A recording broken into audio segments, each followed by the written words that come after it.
Yo, and ya buy ya money bonnet. You may dear friend I'll be sure and so ya de Abramo.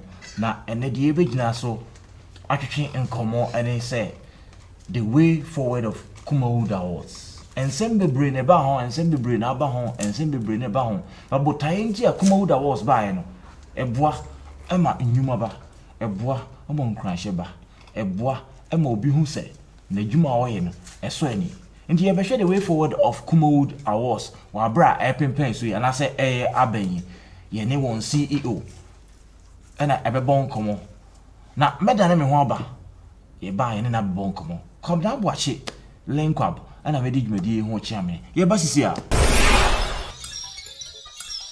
Samuel Kwabena Dako. Dodo na friend Sam Dakus. Enya ne suapon entity our Institute of Management Studies. Wabra wie secondary school no. Or sanso etwa so called University of Education, Winneba, Kumasi campus, and okonya ne suapon mo entity or ye juma our Onkosio radio. Ena Ahenema radio station, say a presenter, Sam Dakus, a movie producer, a movie director, and also actor. Sam Dakus crew ya and CEO Edima Sam Dakus Initiative.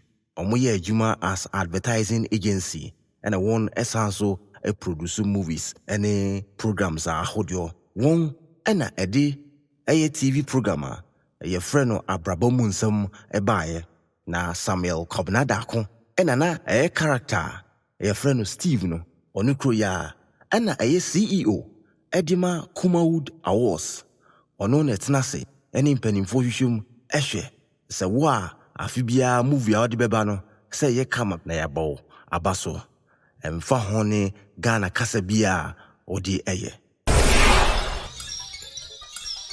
Yo, Samuel Kwabena Dako, ye ma kawa. Yeah, Nampum to say, Aduma, I say bokode. Yakusua, Yo, Kumawood I say bokode. Yanko Pandum, Bibia Bokopa. You be bad the way forward of Kumawood Awards. Now, you have say, and I say, Shassin free say. So, be one channel, Busa say, Kumawood, any day, pa. What is Kumawood? Lenko Brode Medasipa.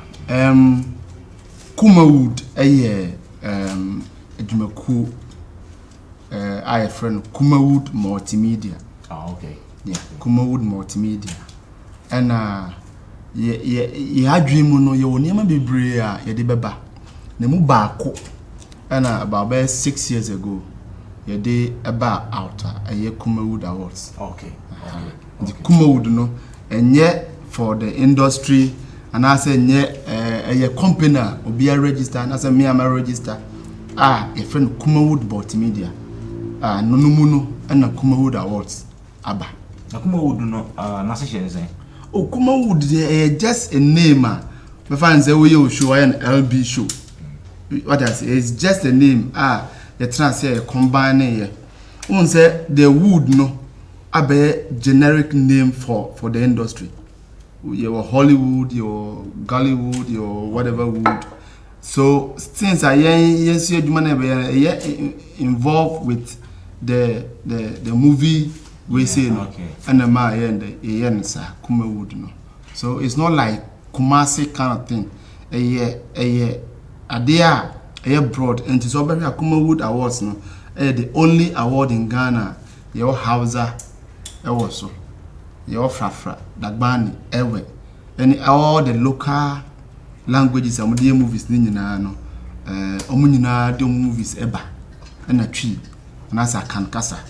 Nti Kumawood no for all the Ghanaians indigenous movies. Okay. That's it. That is for the Kumawood Awards. Wow, what the Ghana Casabia. That's it. Obi count at the brofo ya now. Oh, now no ebinum mengel no with omo brofo no no ya accepted. But brofo nko ade a. Brofo nko ade de nyanji bi ebia from time to time. But I didn't know say odi u promote and I say o ma omo ye nkrom kasa no nko movies no. So we Kumawood a slogan celebrating our own. Okay. Yeah there say pese ye promote ye yankasa ye movies. Say be ya ebekwa abonten ama obi a oni ha ana say obi a onim Ghana kra no owe movies about say oh this is Ghanaian culture and we want to portray and I say promote ye yankasa ye movies ye yankasa ye de yankasa ene ye niema aye na awards no who say ekoso pa and people love it. Of course, day in and day out. You see, one thing I made me Ghanaians no say, a binum a young hypocrite, right? And the fact will be condemned. No, it's not like condemning as such. And they say opinion, you real be actually not doing. And sometimes to Yenny and Casanso, you do to send me be a if you obey will not. Okay, what does it say? A month for can once a man, accepting in okay. But sometimes no, obi or no obi could now say ya. No person can be said Kumawood no cry, me ye cry say. But we're not fetching, no submitting a movie. Now only no, no, they be not the panel in job. But what must say? Sana acquire me who say acquire windows no or pepper, but on my own who's open. One emphasis about one of us. My name per se. Maybe ni Duma.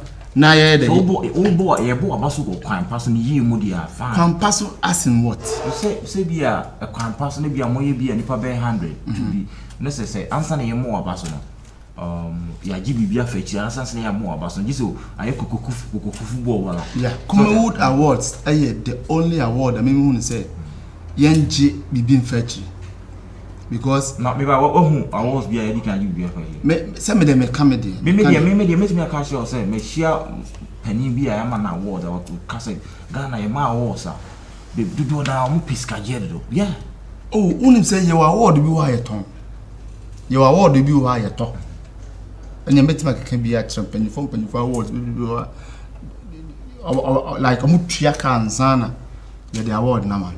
Our evidence. Oh, obi who had if you want bobo doctor one my doctor ne be yeto say award be that me person be body bet my body who be that yeto bra but so about tie say eba say movie na say ye award ne dia they won't mean ka say wo ton am obi ne say ayade a wo ye no every year bia wo ye and say ne me ton ma wa na ochena bi because ton ma obi fofra dia na wo beka so beka say ya ton ma met my deal say bisa obi a waji award e wo Kumawood say me and obi a fetch friend say Charlie e bia say ni sentify say bra never say me obi be convince because fata kubi e be hye me nsem na achina ko gina bontin ko kan ogumani ma say about a quite ben will be fast or by Kumawood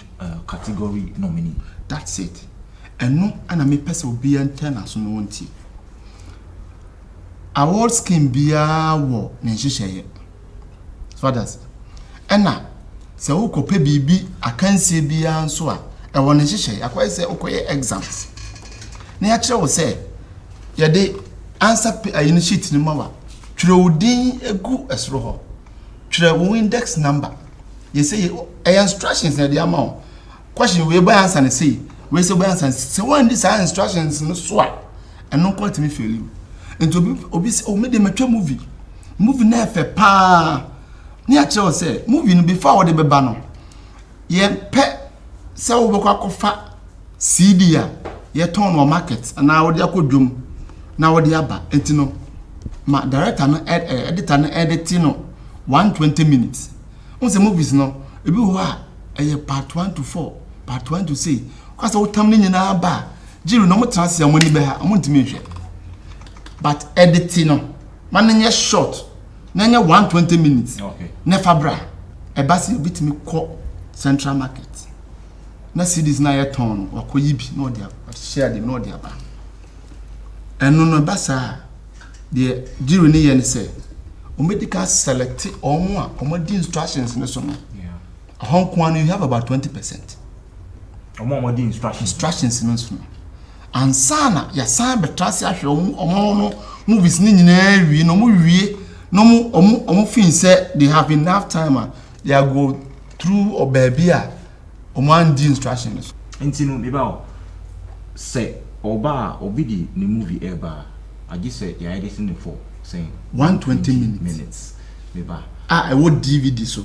Why they qualify say what the neighbor Qualified yeah they are to say a yearly kind of thing from and you know we be from this year up to November and it started from say cause next year November no movie say be trying was a time I accepted what I say I accepted the movies be trying to time no so within that year no I accepted obi mo ha onim one movie we try the Beji award now the next following year you know assign akofa the same movie assign the ba ye hu cause ye wo idea machine movies here be a baby no ye queue editor your content and a nyina what is all day what's send you no class at the buy becho and no sounds you be send year free but what I say and a lot of process about more na motna say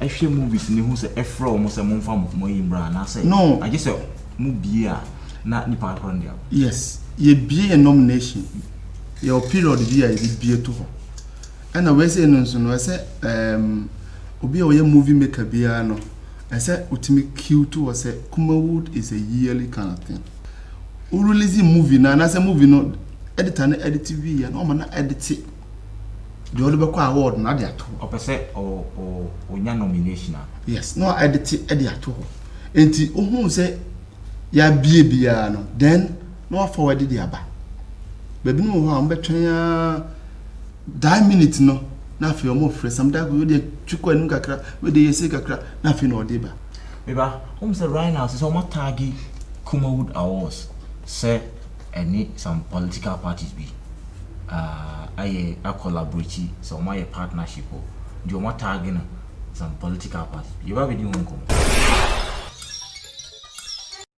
you be busa say Sammy me a cameraman obi a sound man obi na in charge of makeup obi na in charge of effects or movie obi na producer obi the same movie no omo crew ni na obi a person oje award should that person obi a the award na is see the ba that is the question as here the pa I say or submitting movie that is it yes idea had dwene amount for a dwen ho bebre movie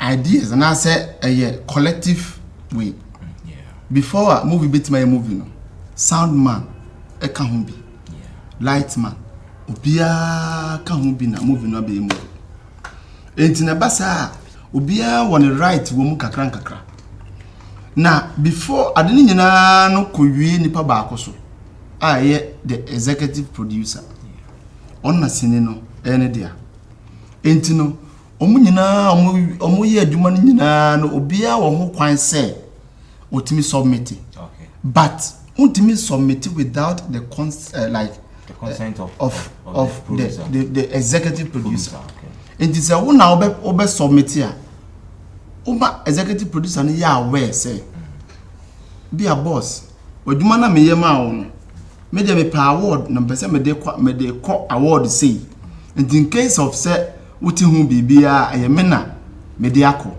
say o frɛ nipa no na say o ma nipa no ya aware na nipa no a de ma yensu ye ma wo na submitted the brain say yesu timi use some part of your movie no etim de advert e bia ye bot TV promo e bibia movie na aba ne bi yi accepts kakra stars ne bi face kakra na da ye promo obi wo ha ohu a obetimi ama ho a kire because one seeking the consent now we use enti wo a wo submit no and say o sign signature e wo say wona wo de aba movie no we are part of we now wo de aba ana wo ma wo yipi no na say executive producer no e ya aware ana am say wa ya aware ni ntino say e bia sound man na de ba ya na cameraman so afre ne say e bia me sound e de we akọ because o da bi de me hu say soundman we say or the continent fan could be the man in your crash Into your friend when inform mo say for this category no some movie we anchor me person me they represent different category as a sound. No, I didn't anchor ba. That movie no say qualifier. Omo amu ye adwuma wo mu nyina de o ya ade wo mu ye be pick no. Okay. And it's a movie ba ko nya ba wa. You don't need say ebia director and I say we say sound submit the same movie. Me ba. And this ebia movie biaba. Some movie no. Cameraman and I say DOP no. We're very good and Kebana and Kebama say on the Binya that award no. Let's say executive producer no any new sort of bar meaning this our cameraman DOP no. Why? Because ye who adina why and ya reso there I the award do. Adia ye nyina say this will be catch and ye ne kodwom ko hwe say movie we abaye movie we abaye because of say yes sir the owner of the movie no bet me am actually because we enye industry individual company nti ekofo obi ade e de ye bibi na onimu hwe a bet me am actually nti ya na ye momo na de ba this who say you be nomination na o pese you nominate o pe that is what me pese like obi anti ase say o mpa ye obi no wa ne religion crime en kasa onko pe award nti ye pese hu say ade no o pe nti wo dia ba say yen screening mo na mo ye ne sa mo fu say mo the best of course out of it of course what me who say bia obi e DOP we very good na executive producer na nje ho I can't share but me what I know is say omo mo ye good ni nyina no omo so force so submit jury no omo wen the juries are there a jury no you will be from NAFTI you will be from KNUST you will be from the industry you were critics most movies near that no you be on board you were radio presenter and so on board sangophone you ya come as one jury what are some of the things you consider and no be na make can say utimi ahihye wo na emayi a hono wo max ho max na gene kakra na fe mo hwe sene wo movie no storyline city storyline it is saying eno no ya ma story wo lightning net is saying ni ahwe ho wo sound net is saying ni ahwe ho wo wait sente check ni nyina baako ansa na start nominate you ba nko for pro na mo nominate you ebe no mo say transparency wo the adwuma na adu ene de me hu say trust because ni hobby ene selected entino the beba ne say wo di gidi be tie the way na chi and I believe say with the kind of people me want they are very good when it comes to those things entino mo hwem eyi papa na mo dia ba the only year be abetima beat will be na make no they say one day instructions you remember this year there so preparation in the way anyoma is call near na answer na no Kumawood Awards any political party be a affiliation da bida any affiliated to any political da bida ne benzu nsida but what o matiti bebre ya amanfo ka bebre bia frefre me ade but the issue is sa adwene na edamanfo trim say anything bia free Kumasi bia no is Kumawood for yani say Kumawood no your industry and bibia Kumawood for ana almost omunim say Kumawood no ye me ankasa media no what I say when they like omote say bibi ne say Kumawood for net say almost any some that was count what I say obia wo I mean say the politics in the buy and obia ba out bebre ba out ebi wo ha bi wo ha ti obi ba others was so high say Kumawood for no say the moment am beti Kumawood for no na me madwene akosi omutimi ne some that was for no you understand but enya sanity me a businessman me a politician and whoever political party be a baby no ono ne serve me president so what I say obi a baby no yesum me to aba me wo de me to aba ma no but ehun nya se me ba bonten abeka kire obi se ebia me to aba ma se so that time no why endorse a political party lenkwa me endorse my political party bia but on the social media like do you understand the word endorsement? I know say endorsement will be about the endorse a political before party. obi betima about the endorsement no now what you know obi aka wo secret o nchen yo me obi me hu me ni me nkan bibia na be gina ko endorse obi say no and so obi ba wo see ah no better because me read America for meaning of political endorsement omo de na what is a business yeah obi ba ho no be a business say Kumawood CEO endorsing the political party. Are you ready? This any dey can business there. Na no ma hwe adwene say ade ya mekoye e bit mama maduma gu. Enti no ene meje ana meje. What does it? Na maje. Na ne makope baby atena. You understand? But as I'm talking to you now, eni madwene. Enya ho na madwene. Eni wadwene. Ye dane ye ho ba se this year Kumawood Awards. The Ebecosu na any crown more preparation, no crown for some organizing and no, you be home come. Meka say I'll be show. Anna, when you go so Oshay, ye Dani Hobasisia. Yes, ye Bassi and nature says some none ever betrasono. Na and Niji, someone's munya botre, no mutin de pa, ye de bromi. Kabinada home. Kumawood see you. Kabina Afimu. Yeah. Kumawood Awards, preparation to say. Oh, Yamiadum. Ya prepare your ho pa sesi am no ka say among for submitting movies about this year movies about and Nigerian so I started here ho adwuma preparation for the venue for the like show itself everything the dey kan year ho adwuma dada and say this year no BBNC say nyame amadia this year Kumawood Award in Subaya now this year Kumawood me who say Moye or Kumasi yeah that is why people call it Kumasi Awards Kumasi Awards also efa Dagbani northern regions ni nani into you musa say this year this year no ye hu niema ato say ye movie from Kumasi probably ebia this year be Sunyane you go so ye home you feel say and ka pese Kumasi fan Sunyane fans no and nam say you move around